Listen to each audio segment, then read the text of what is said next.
Hello, fellow Voyagers. Jess here with Odyssey Human, here today to talk about how you are time. You can remember the future and plan the past. Welcome to the channel. This is the place where we help you hack through the jungles of consciousness so that you can discover the hidden treasures inside of you. My friends, everything you want is inside of you. If that sounds good to you, please subscribe. We'd love to have you on the channel. If you need any coaching or assistance with your manifesting, I have details in the description box below. And if you have a success story you would like to submit, I also have details in the description box on how to have your story potentially featured on the channel.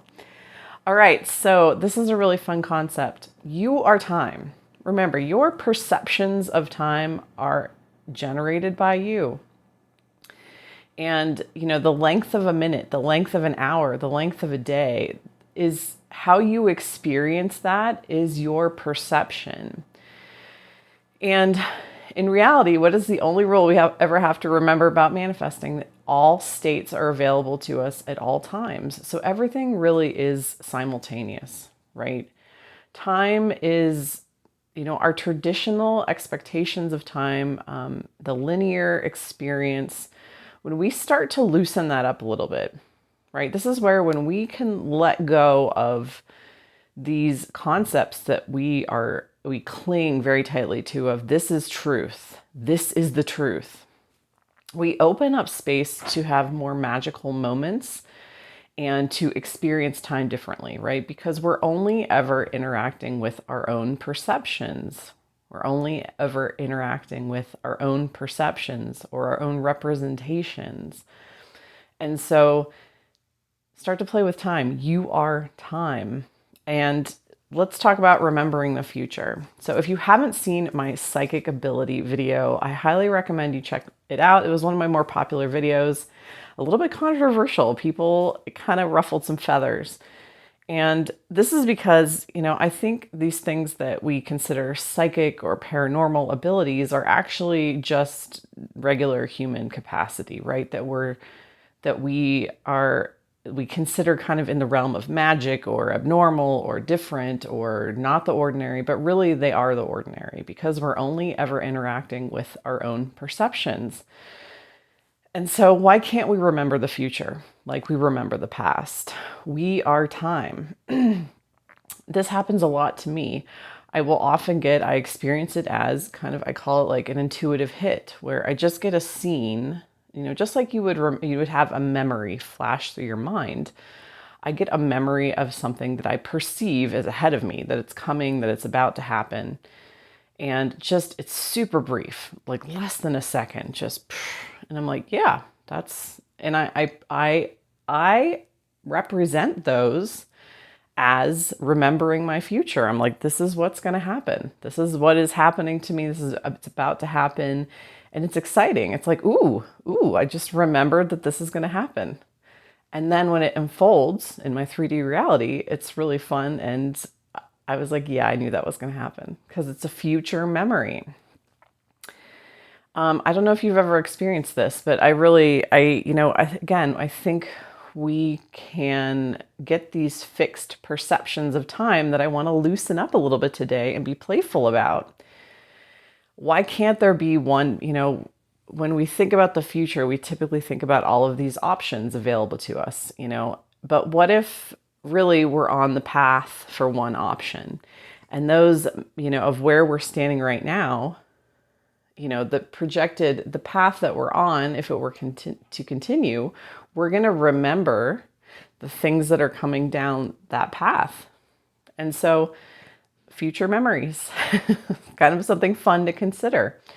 And you can get better and better at this. This is a skill that you can develop. In the psychic ability video, I go into more of how to reinforce these feedback loops to remember more of the future. So you can have more and more memories of the future, just like you could the past. So let's switch to the past. Let's play with our concept of past. Because it's all right here, it's all right now. All states are available to us at all times. So, you know how we plan our day out? We're like, this is how things are going to go. Well, we can do the same with the past. Like, this was how yesterday went. Some people could call this revision. What I don't like about the term of revision is that it implies that there was a truth and then we're trying to redo it or change it, or there was one solid past truth and we are coming in, and that's not what we're doing, because everything happened yesterday, right? Everything possible transpired yesterday. Just like anything possible can transpire tomorrow. When we think about the smorgasbord of options that we have, we only look forward at it. But what if we were to look back? What if we were to consider that going backwards, or things that we've already experienced, we have the same wide selection of possible pasts that we can choose from?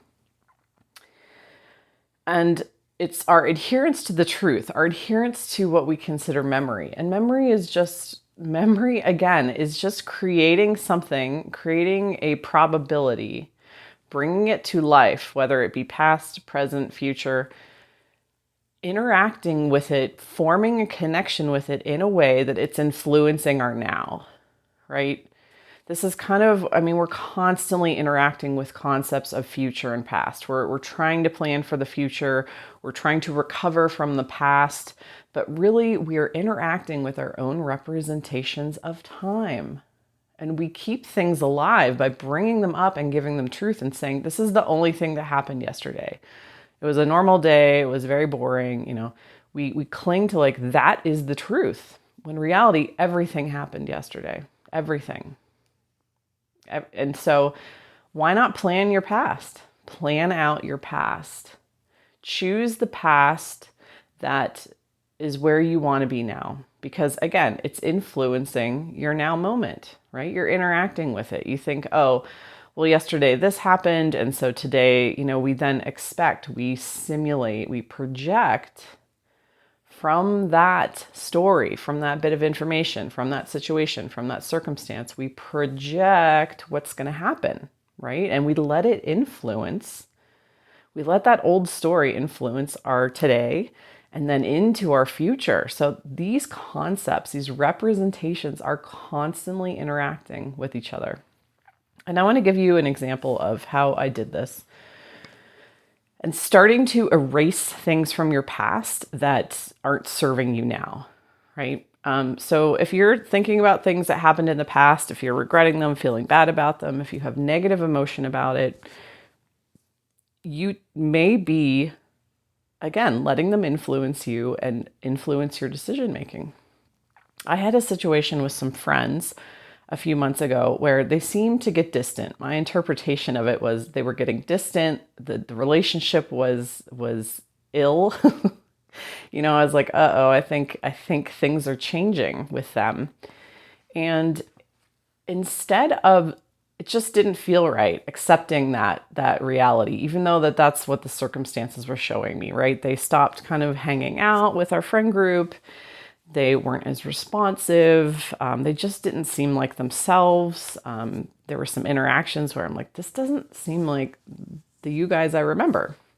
And so what I did, I just was like, that's not, I put something into my future of everything's fine. We're just, they're just going through some stuff.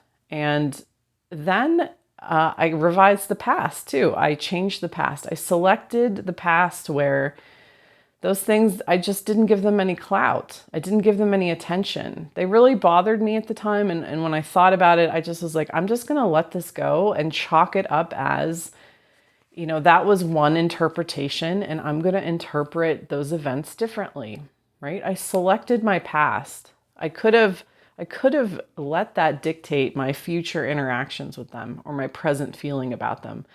But I decided to let it go and just kind of, not keep bringing it up, not keep bringing that story up, not keep activating that story, and just be like, okay, yeah, this is just how it is right now. This isn't how it's going to be forever. Or, that was just how I was interpreting the situation. And the next, interestingly, by doing that, right, by selecting the path that I wanted of, we've had really good times. That's just the standard for us. And releasing any circumstances that went against that belief. And then kind of telling myself in the, remembering a future where we were friends and everything was fine and it was great.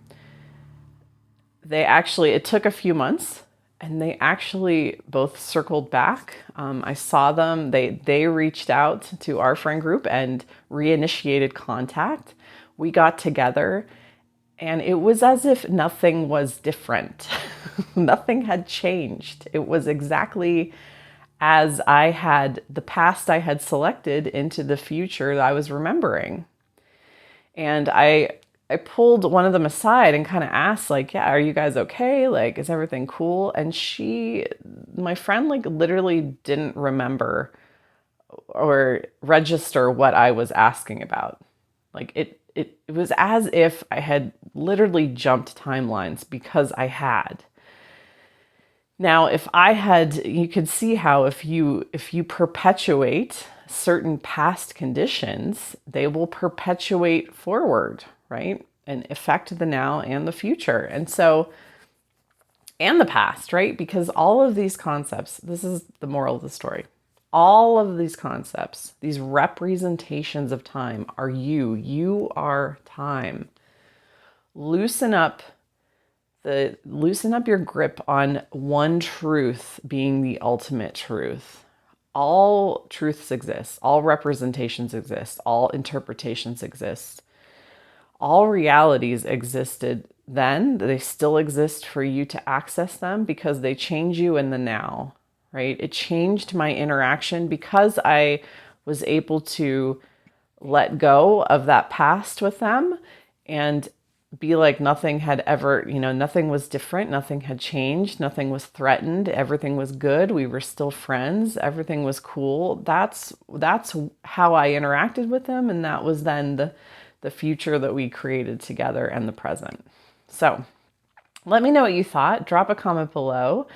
And remember, you are time. You are time. And the key is to take this very lightly, right? Not to, when we really try to force things, we are reinforcing the condition that we don't want, right? Because we're resisting it. We're trying to get away from it. When we have a memory, it's a light touch. Like we remember something, it passes through our mind. We're like, oh yeah. We generally don't try to cling on to it or change it or force it or anything. So let that be the ethos of what you're doing when you are playing with time, which is really just a game with yourself. So let me know what you thought. Drop a comment below and I'll see you next time. Bye.